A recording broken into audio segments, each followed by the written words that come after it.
pag-uusapan natin sa araw na 'to, ang nakikita ko lang kasi alam mo bilang isang magulang 'no, kasi meron din akong anak. Ang anak ko, lalaki, isa lang.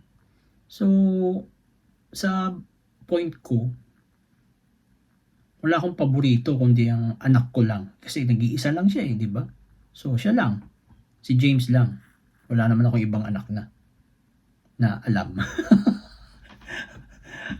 Hindi, wala akong alam. May dati may nagpanggap na anak ko daw pero yung kino-compute ko wala naman. Nung araw pa yun. So, wala akong may alam na may iba pa akong anak sa labas no o sa ano. Basta ang anak ko lang kay Twinkle, si James. So, siyempre kung si James lang ang anak ko, di siya lang ang paborito ko, di ba? Pero gaya nga ng sabi ng aking ninong na si Ninong Bong, ang sabi niya, hindi pwedeng walang paborito ang isang magulang sa mga anak niya. Merong isang paborito yan na nakukumpay. Kasi yun talagang katotohanan bilang tao, di ba? Meron kang paborito. For example, ako sa sa 8 kong pusa dito, meron akong paborito. Meron lang talaga akong paborito sa kanila. Dalawa sila.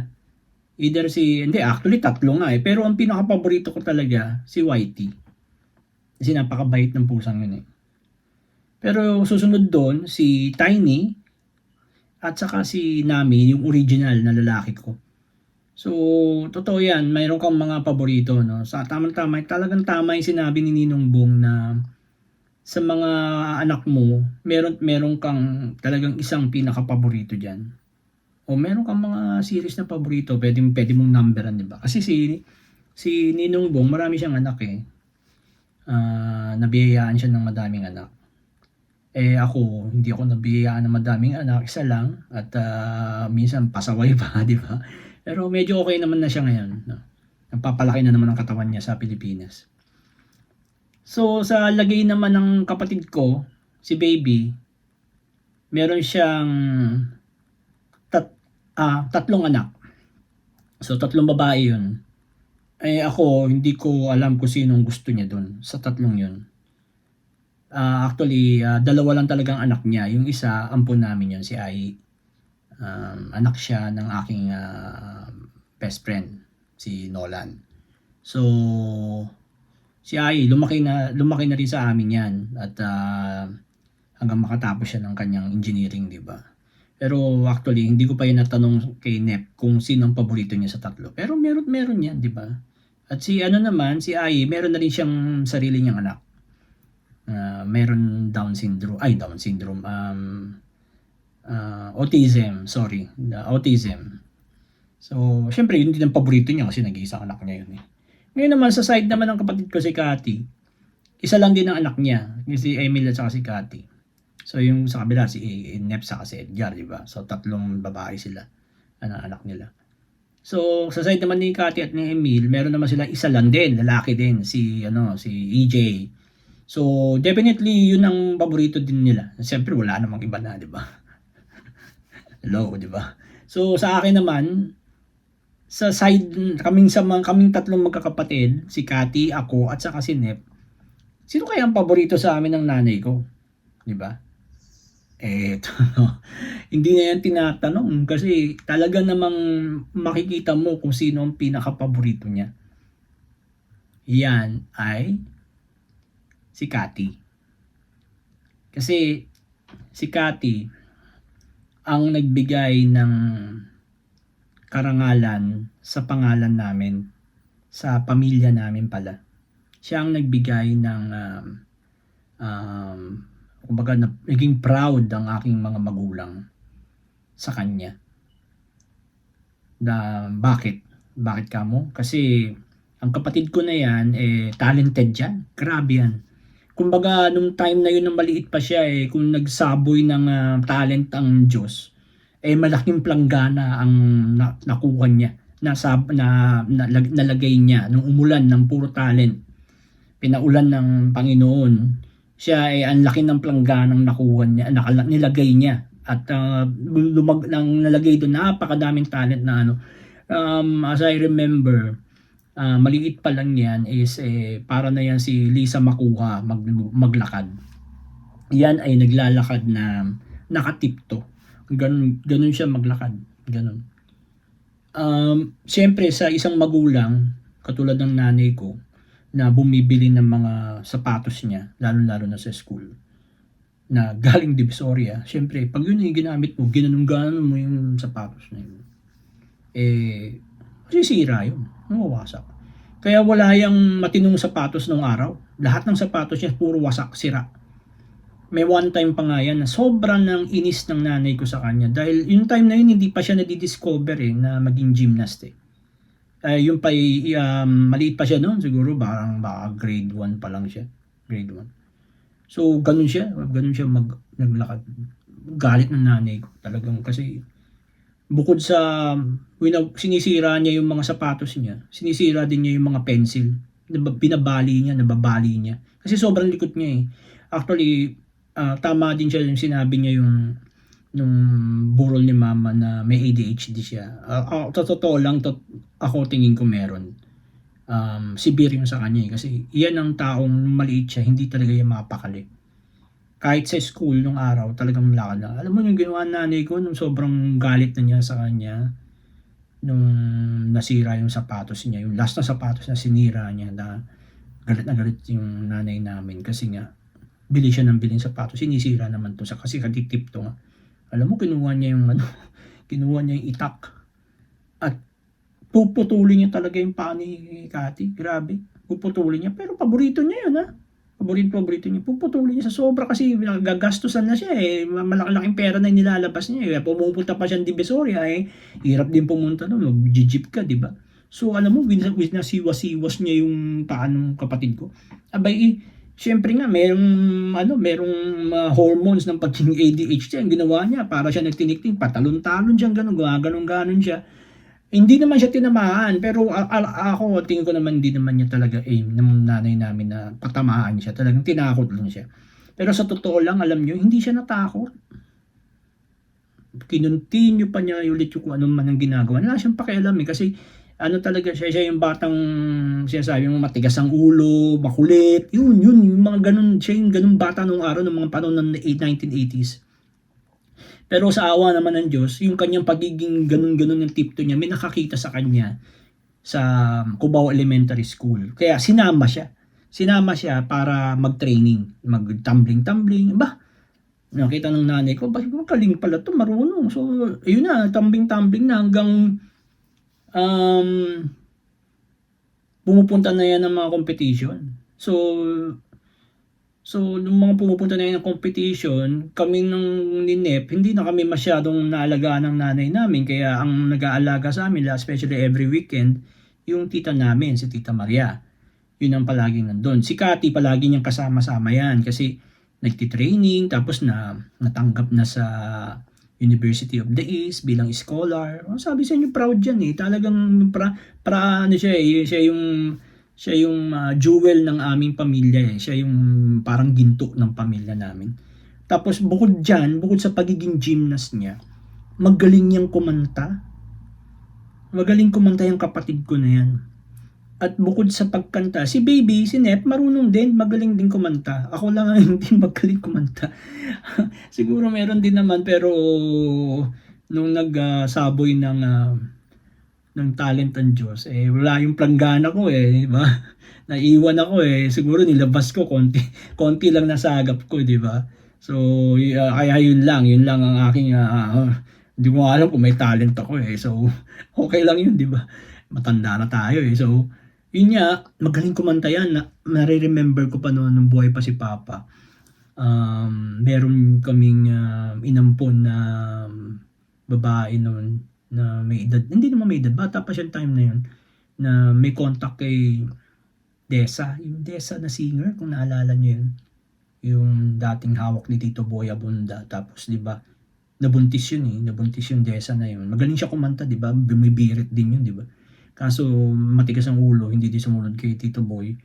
Ang ginawa ni Tito Boy, iniwan niya, di ba? Kasi nga, wala na, nasira yung career kasi nagpabuntis Alam mo bang kasabayan ni Cathy yun na nagpa-practice dun sa bahay namin sa Cubao nung araw, dun sa apartment.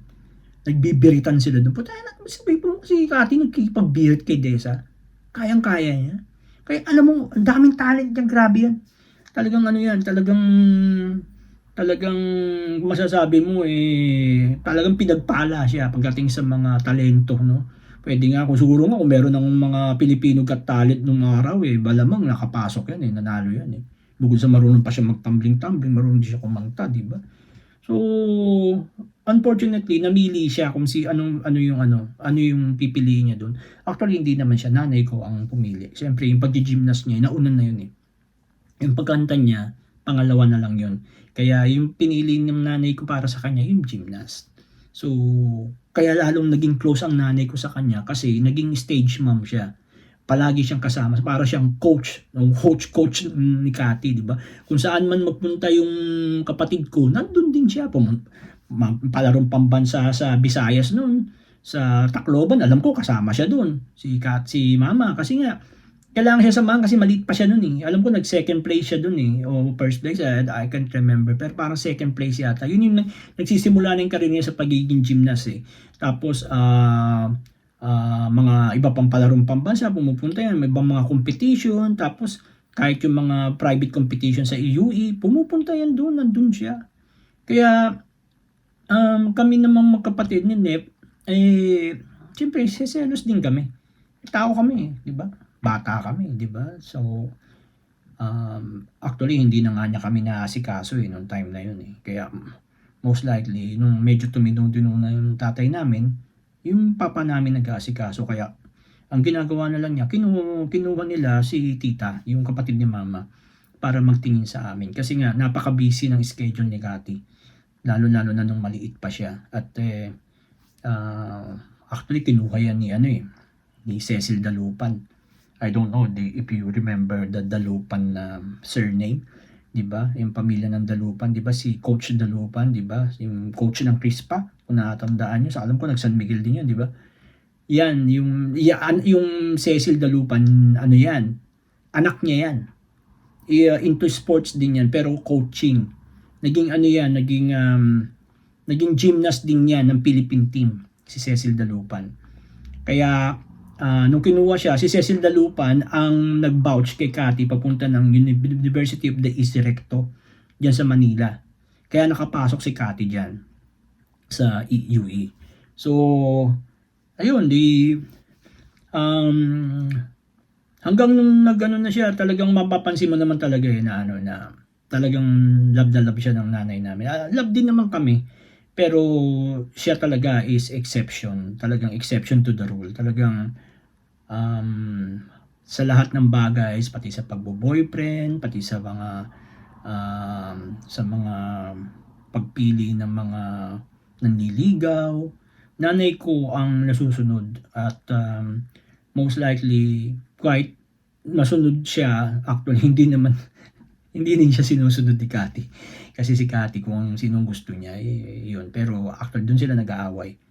Kasi ang gusto ni Mama is mapunta siya dun sa mapunta siya dun sa tamang lalaki, di ba? Pero si Cathy kasi ibang orientasyon niya Ako, tingin ko lang, tol, huwag kang magagalit, pero tingin ko gusto mo kasi mga bad boy di ba?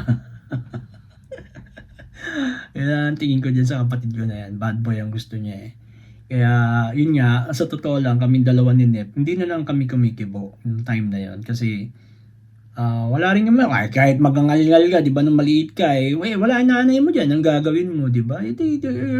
Life continues, di ba? Buhay ganun talaga. Hindi mo masasabi na alam mo na, mga bagay na ganun na alam mong paborito ng nanay mo yun, pabayaan mo na, di ba? Kaya ako, pero alam mo sa totoo lang, may mga talagang sama din ako ng loob sa nanay ko dahil nga ako, hindi ko naman sinasabing napabayaan niya kaming dalawa ni Nep, pero ang tingin ko lang, mas talagang nag-focus siya ng attention kay Cathy. Okay lang naman yun sa akin ngayon. Nung araw, hindi ko gusto yun. Kasi, syempre, kailangan mo naman din kaming tingnan di ba? Kailangan mo din kaming pahalagahan. Pero pinahalagahan din niya kami, pero hindi katulad ng pagpapahalaga niya sa aming kapatid na si Cathy. At, so far naman, maganda naman din na nangyari kay Cathy kasi kahit papaano, na-attain niya yung ganong klase ng achievement, di ba? Na naging Philippine team siya, nanalo siya sa SEA Games, di ba? Madami siyang perang nahakot dahil nung araw, nung panahon na yun, talagang ang suporta ng gobyerno sa mga athlete, grabe. Talagang kada medal malalaki ang binabayad, di ba? Kaya guminawa din ang buhay namin dahil din dyan kay Cathy kahit papano. Although hindi naman ganun kalaki din ang perang pinapasok niya. Pero marami na rin napondohan marami na pondohan na negosyo si Mama. Alam ko alam ko. Kaya no wonder ito na lang last no. Yung nakaraang taon, 'di ba kung natatandaan niyo 2024 na sinamahan ako ng nanay ko sa condominium, 'di ba? Pagdating ko sumama siya eh. So nung nandun na siya, kinabukasan, breakfast kaming dalawa, inintay pa niya ako. So habang kumakain kami, alam mo, ayoko na nga lang ayoko na nga lang ilagay sa vlog yung pag-uusap namin. Alam mo, nung habang tinitimpla niya ako ng kape hanggang matapos kaming kumain, ang topic namin si Cathy. Medyo nagbabanggit siya ng mga tinatanong niya kung anong sitwasyon ko sa UK, ganun. Pakonti-konti, pero talagang si Cathy talaga ang kanyang tinasabi, kinikwento sa akin. Kaya si Cathy ganito, kaya si Cathy ganyan. Sabi ko, ganun na talaga. Sabi ko, okay lang naman yun, sabi ko. Kasi, syempre, dun talaga siya attach eh. Sabi nga ni Ninong Bong, merong isa kang paborito dyan. At yun si Cathy, paborito. Ako, hindi ko alam kung paborito ako ng tatay ko kasi hindi ko na naman natanong sa kanya at hindi ko naman nakita yun kasi namatay na siya eh. Pero definitely, ang alam ko, paborito ng tatay ko, yung bunso namin, si Nep. Yun ang alam ko. Kaya, ano pa ba, may isa pa ako eh. Ito pa, isa nakakatawa. Talaga ito nakakatawa. Nung pauwi na si Cathy, kasi si Cathy, nung last year to, nung June 2024, nauna akong dumating sa kanya, pero nauna naman din siyang umuwi. Nauna akong dumating, ako na huling umuwi, tapos si Cathy naman nauna naman siyang umuwi. So dumating siya 1 week after ko, tapos umuwi din siya after a week. Kasama niya si Emil, yung bayaw ko. Alam ko kasama din si EJ. Silang tatlo magkakasama isang pamilya. So ito na nung gabing uuwi na si Cathy at saka si Emil si EJ. So aligaga yung nanay namin, talagang makikita mo talaga na paborito niya. Sayang na hindi ko na video eh. Makita mo talagang iba yung pag siya talaga si Cathy talagang ibang-iba talaga yung aura ng nanay namin. Talagang alam ba ninyo na hinatid pa niya sa baba yung kapatid ko? Hinatid niya sa baba. Tapos inintay nila makasakay ng sasakyan para ihatid sa airport. Tapos pagbalik niya, makita mo malungkot siya. Pero by the way pala, mayroon lang ako i-correct dun sa aking na sinabi ko na si baby ang nag-alaga ng 10 years na nawala ako sa UK. Hindi pala. Kasi nung pag-alis ko pala ng UK noong 2008, si mama pala pumunta ng Singapore ng 2010. So si mama nandun din. O yun pa yung nakapagdagdag eh. Yung pa yung nakapagdagdag ng lalong-lalong niyang talagang gusto si Cathy. Kasi nag-alaga si mama kay EJ. Nag-alaga siya ng 10 years, almost 10 years. So bumalik na lang siya mga 2020 sa Pilipinas. So nung doon din sa mga apo niya, meron din siya paborito. Ang paborito naman niya si EJ. Talagang paborito talaga niya si EJ, grabe. Talagang makikita mo talaga na asikaso niya si EJ sa mga picture, makita mo. Sa totoo lang hindi niya ginawa yun sa anak ko eh. Okay na, alam ko mahal din niya si James, pero hindi niya talaga paborito si James. Hindi si Charisse, siguro, pero kumpara mo lahat kay Charisse, kay Ai, kay Faith, o kay James, makikita mo naman na talagang si EJ anak ni Cathy at ni Mil, paborito talaga niya talagang ano. Kaya ang saya-saya niya nung nandun siya sa Singapore kasi nag-alaga siya kay EJ. Talagang asikaso. Tapos nung nag-aral si EJ ng 1 taon sa Pilipinas, talagang asikaso ni mama. Alam ko talagang ginagastusan pa niya yun, binibigyan niya ng pangkain, yung pension niya, binibigyan niya ng pagkain. Kaya talagang totoo talaga. Meron kang swerte ko na nga lang nag-iisa lang ang anak ko Kaya kasi unfair din kasi yun, di ba? Kung may anak kayo, sa totoo lang mga magulang, dapat hindi nyo pinararamdam yun Kung pararamdaman nyo yun, yung medyo mild lang, yung tamang-tama lang, di ba? Huwag yung talagang ganun ba na katulad ng ginawa ng nanay namin, di ba na ano. O tapos ito, natapusin na natin to, mahaba na Ikikwento ko pa yung ako naman ang pauwi na ng UK nung June 2024. So nung ako naman ang pauwi ng June 2024, so ang flight ko is around 5 in the morning sa NAIA 1. So aalis ako mga around 11 ng gabi sa Cainta. So nung ako naman yung it's my turn na to go downstairs and take the car go to the airport, hindi ako inatid. Pero gumising naman, nayakap ko pa, nalikan ko. Pero she doesn't even exert an effort to come with me downstairs and say goodbye to me there in the before I go. So, okay lang naman. Alam ko naman talaga yun na mangyayari yun. Sabi, sa totoo lang, tol, Cathy, wala naman akong sama ng loob doon. Alam ko naman Isipin mo na nga lang, nag-uusap na nga lang kaming dalawa. Ikaw pa pinag-uusapan namin, di ba? Iba talaga ang nanay ko iba. Talagang given na yan. Kaya hindi na sumasama ang loob. Given na yan na alam ko na mahal niya si Cathy. At alam ko masaya din siya kasi nung nag-pass away na siya, namatay siya, nandun si Cathy sa tabi niya. At nakita ko naman din kung paano minahal ni Cathy si mama, 'di ba?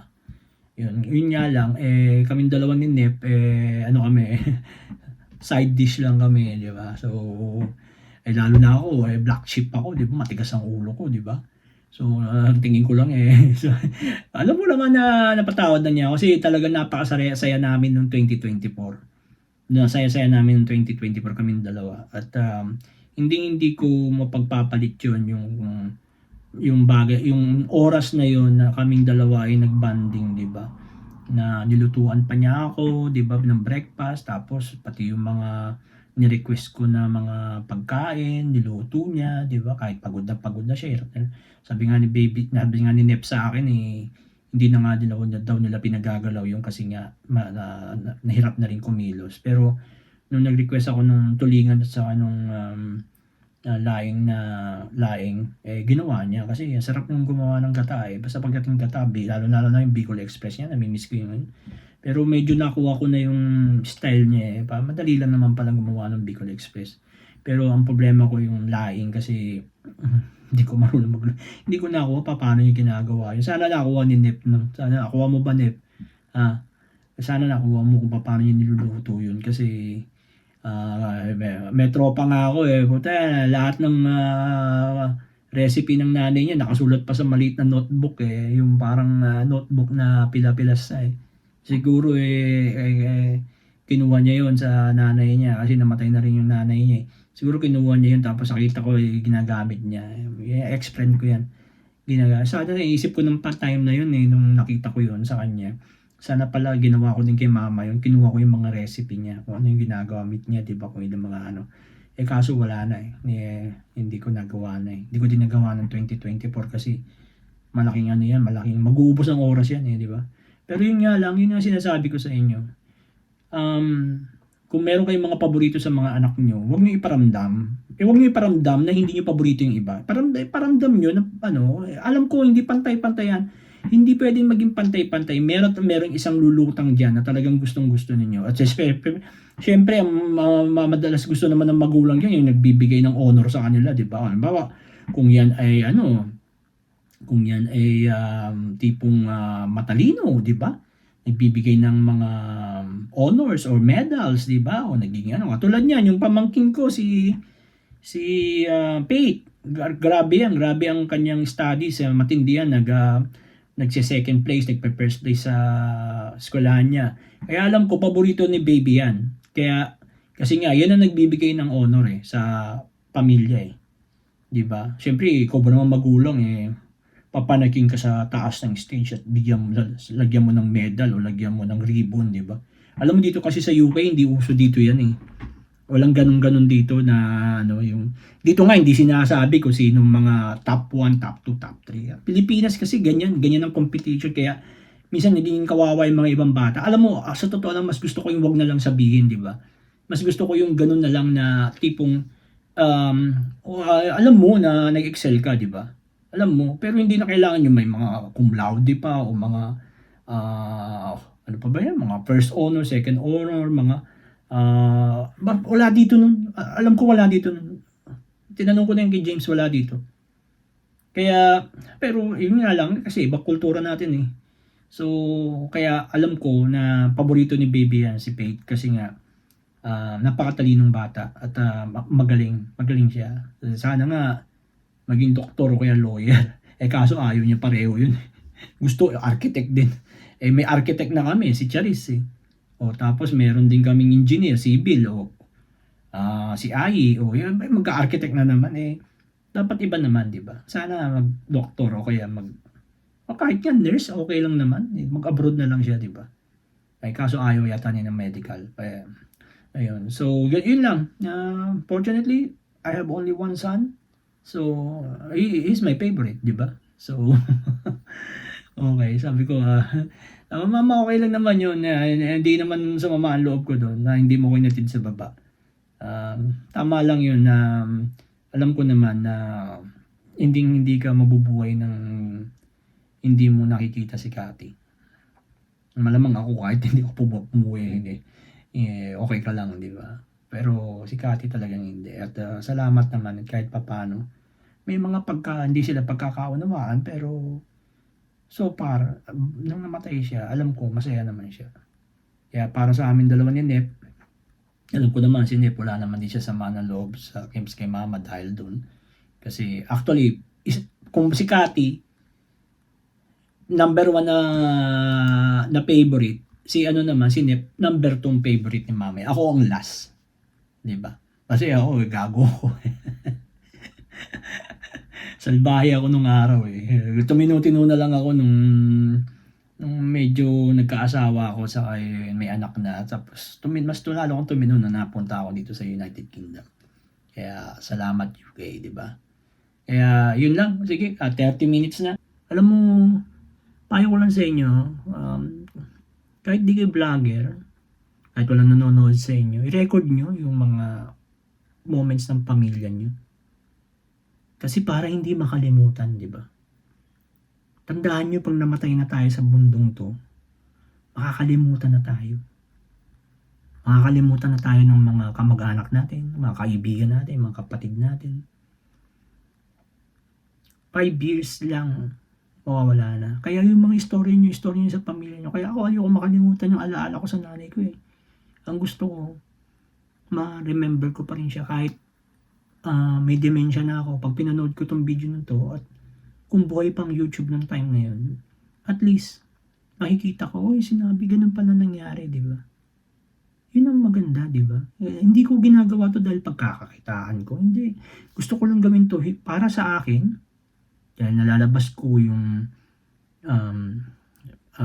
sa nanay ko, yung emotion ko sa nanay ko. Pangalawa, impormasyon din to para sa mga kamag-anak ko, lalo-lalo na sa anak ko. Diba?